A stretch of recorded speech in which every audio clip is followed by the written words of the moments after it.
gunakan setiap kesempatan. Di dalam Kolose pasal 4 ayat yang kelima. Hiduplah dengan penuh hikmat terhadap orang-orang luar.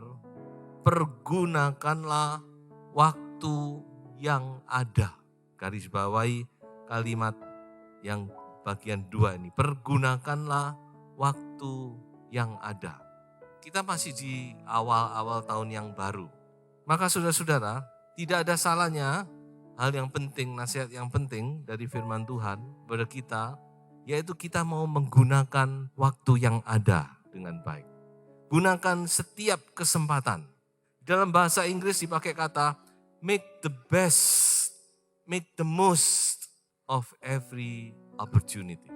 Setiap kesempatan itu pakai dengan maksimal, kira-kira demikian. Pakai dengan sebaik-baiknya, make the best use of the time. Setiap waktu pakai yang paling baik. Ini maksudnya. Di setiap kesempatan itu, setiap waktu kita bisa memakai dengan berbagai macam cara. Tapi firman Tuhan menasihatkan pakai itu dengan cara yang terbaik. Sehingga mencapai hasil yang paling maksimal. Nah, inilah saudara yang perlu kita ingat ya sepanjang tahun. Ketika kita mengenang sepanjang tahun, wah kita bersyukur kepada Tuhan. Sebab kita sudah memakai waktu itu dengan sebaik-baiknya.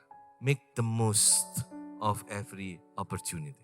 Sebenarnya kalau kita membaca kitab Kolose, ini sudah satu bukti bahwa bagaimana Paulus itu sudah menggunakan waktunya dengan sebaik-baiknya.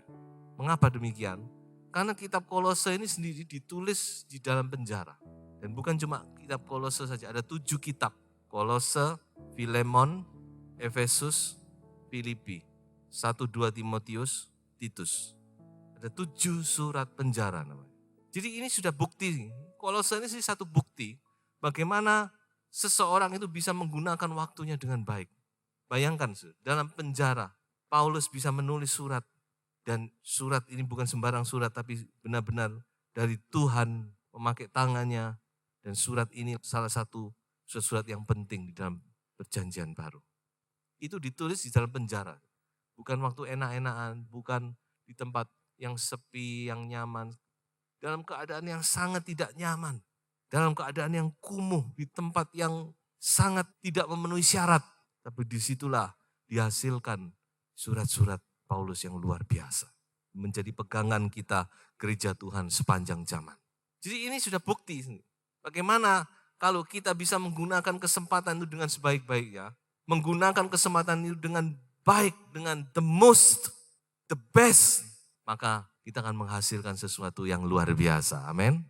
Makanya gunakan setiap kesempatan dengan sebaik-baiknya sepanjang tahun yang baru ini.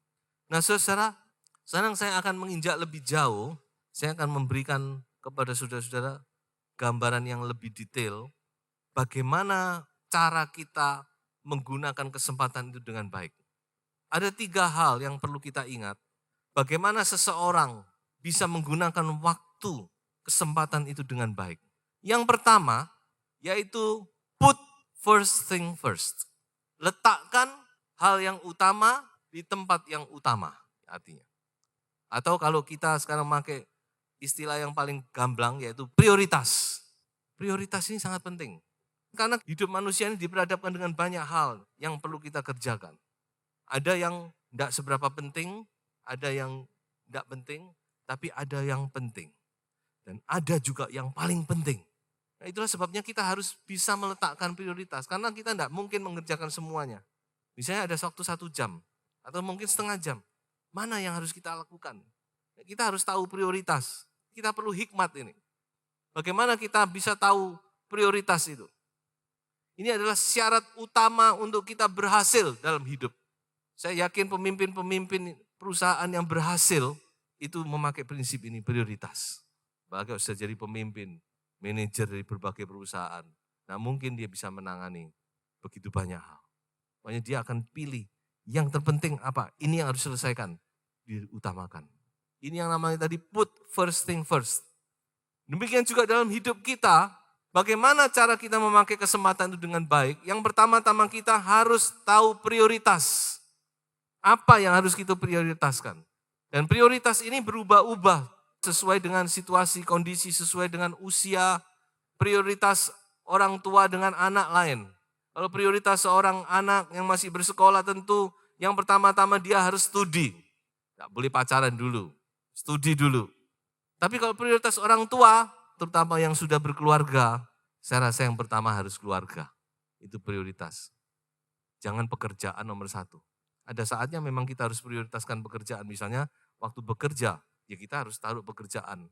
Jangan waktu bekerja kita mikir yang lain, nanti waktu tengah-tengah keluarga mikir pekerjaan, itu kacau balau. Ada saatnya kita harus taruh prioritas yang terutama. Waktu liburan, waktu ada waktu bersama anak-anak, itu letakkan prioritas pertama. Yang kerjaan masih nomor dua.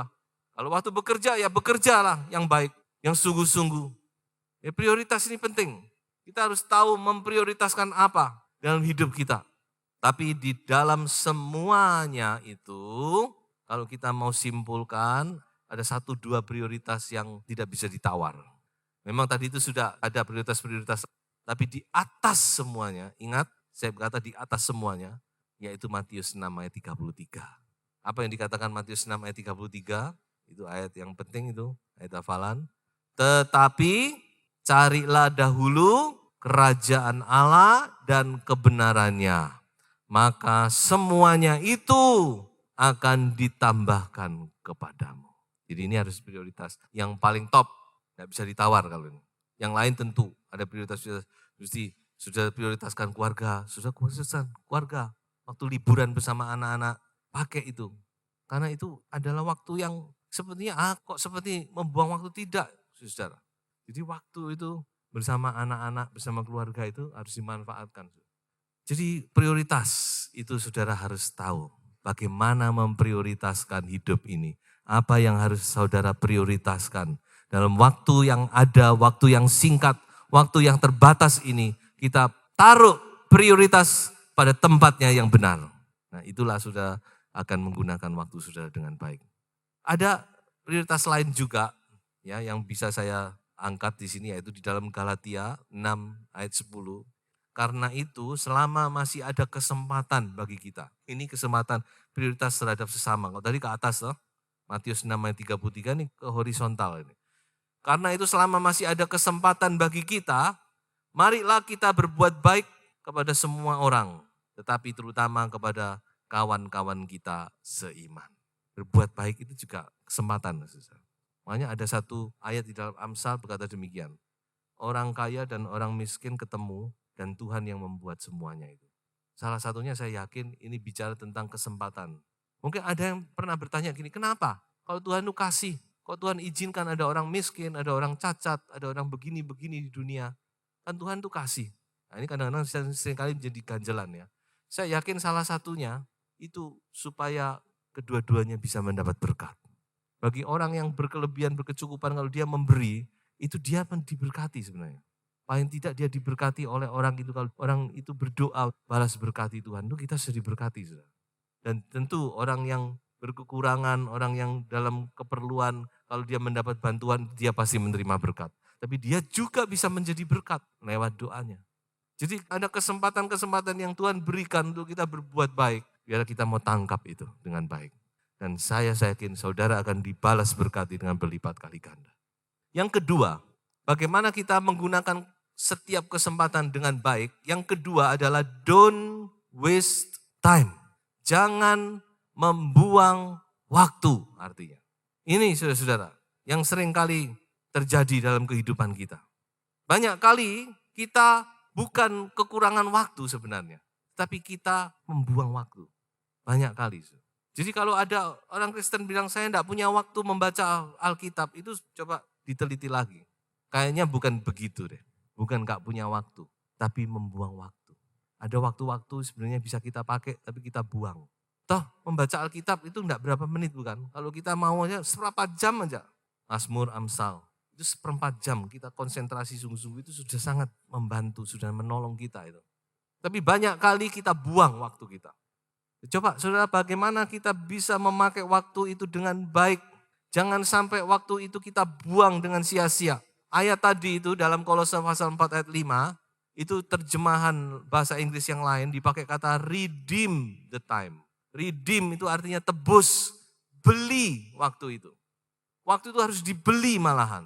Dibeli itu misalkan begini, ada pekerjaan-pekerjaan yang bisa diselesaikan orang lain.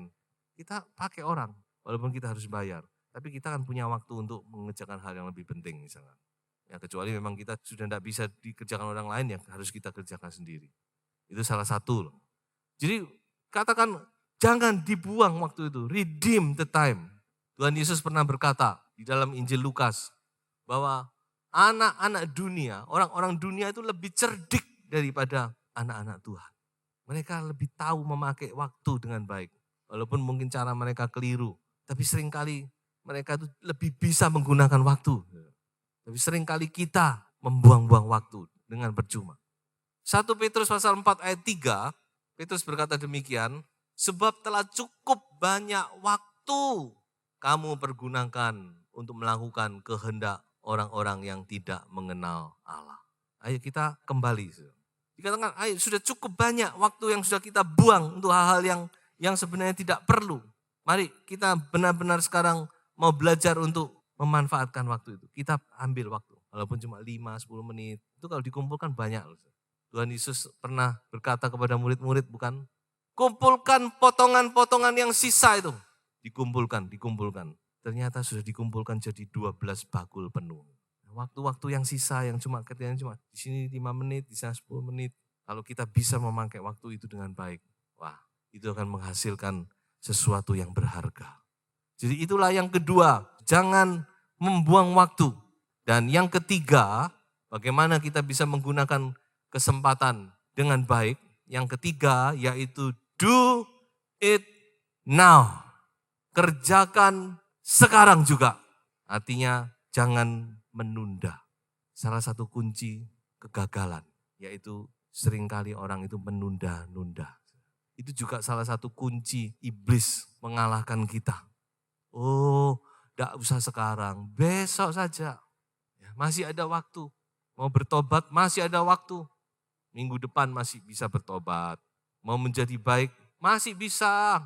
Toh kamu masih punya waktu. Iblis selalu berkata masih ada waktu. Tapi kalau firman Tuhan berkata apa saudara?